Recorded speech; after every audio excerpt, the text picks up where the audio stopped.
Episode 2: A Parallel Awakening. Ren was running. His boots pounded against the uneven pavement of Hyderabad's crowded streets, weaving through the bustling throngs of people who barely glanced up as he passed. Sweat trickled down his brow, his muscles straining as he pushed himself to keep going, to not look back. Vikram, Sonia, and David.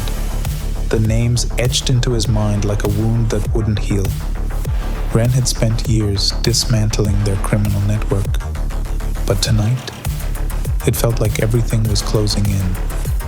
His enemies were ruthless, relentless in their pursuit of revenge, and Ren knew better than to let his guard down. They had eyes everywhere, and Ren's family was at risk if he couldn't bring them down.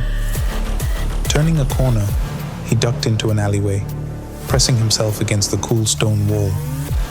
His chest heaved as he tried to catch his breath, and he reached for his gun, hands trembling slightly. The memory of his wife and parents' faces flashed in his mind, grounding him. He couldn't fail them, not now, not ever. But as he steadied himself, an image flickered in his mind. He saw a quiet street lined with manicured lawns, an American-style suburban house, and a woman looked like Sonia standing on the porch, watching him with knowing eyes. For a second, he thought he heard her voice calling his name. Justin? He shook his head, pushing the vision away. It was impossible, just a trick of the mind from the relentless pressure. But even as he tried to focus, the unsettling image remained, lingering like a shadow. Ren couldn't afford distractions. His family depended on him to protect them, and the criminals he hunted were merciless. Taking a deep breath, he stepped out of the alleyway and continued, the vision fading, but leaving an unshakable chill behind. Justin Blake. The early morning sun seeped through the blinds, casting a soft golden glow across Justin's bedroom in Amarillo, Texas. He sat up slowly beside him. Amelia was still asleep, her face calm and serene. But as he watched her, an inexplicable unease washed over him. He felt disconnected, as if the world around him wasn't entirely real. Shaking off the sensation, he pushed himself out of bed and padded quietly to the bathroom. Splashing water on his face, he avoided looking into the mirror at first. He has been avoiding mirrors lately, especially in the mornings, fearing what he might see. When he finally glanced up, he was met with his own tired eyes staring back at him. But there was something else lurking beneath his gaze, a flicker of recognition he couldn't place, a face he'd seen somewhere but couldn't quite recall. His dreams have been vivid, chaotic, and disturbingly real for months. Dreams of running, chasing someone down crowded streets, and feeling his heart pounding in his chest with the adrenaline-fueled desperation to survive. The dreams left him gasping for air, his body drenched in sweat. And each morning, he awoke with the feeling that he had lived another life somewhere distant and dangerous. He dried his face and headed to the kitchen, hoping the routine of making coffee would ground him. But as he poured the coffee beans into the grinder, the buzzing of the machine triggered another flash.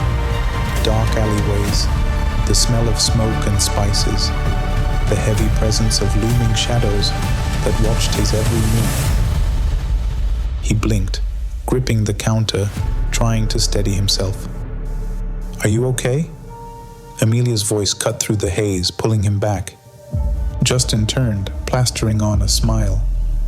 "Yeah, just tired. Didn't sleep well again." Amelia studied him for a moment, her eyes narrowing with a flicker of concern. Or was it something else? There was something guarded in her expression that sent a chill down his spine. and for a fleeting second, he wondered if she could somehow see what he was experiencing.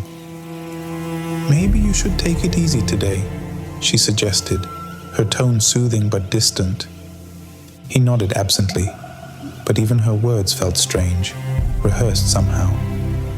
As he sipped his coffee, Justin felt the first pang of paranoia, tugging at the edges of his mind. He brushed it off, telling himself it was the lack of sleep. But he couldn't ignore the nagging thought. Maybe she knew something he didn't.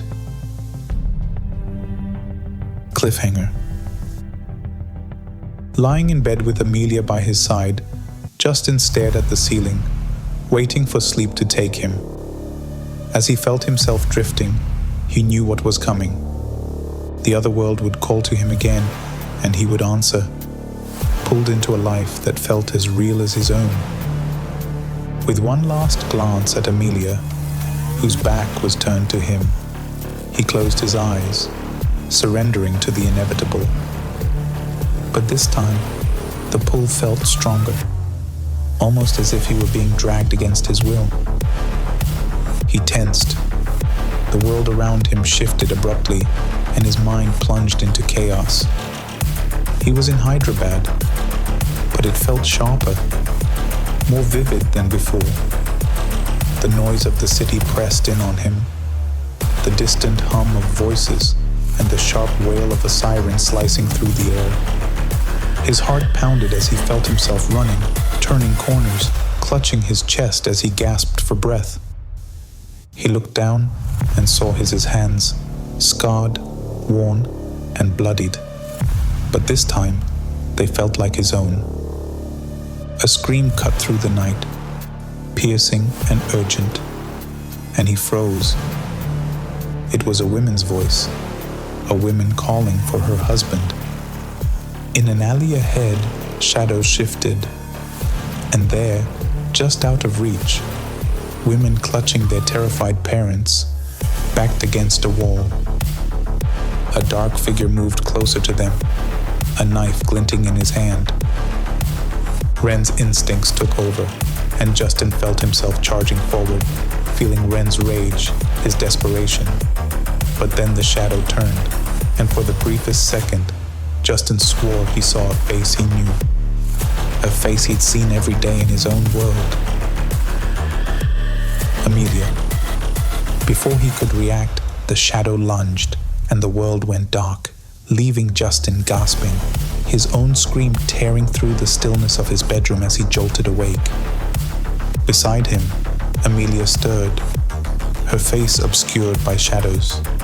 She turned slowly, her eyes half-lidded, her expression unreadable.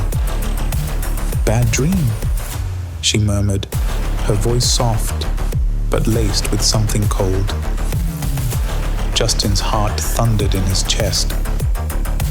The question echoed in his mind, mingling with the image of her face in Ren's world, the glint of the blade.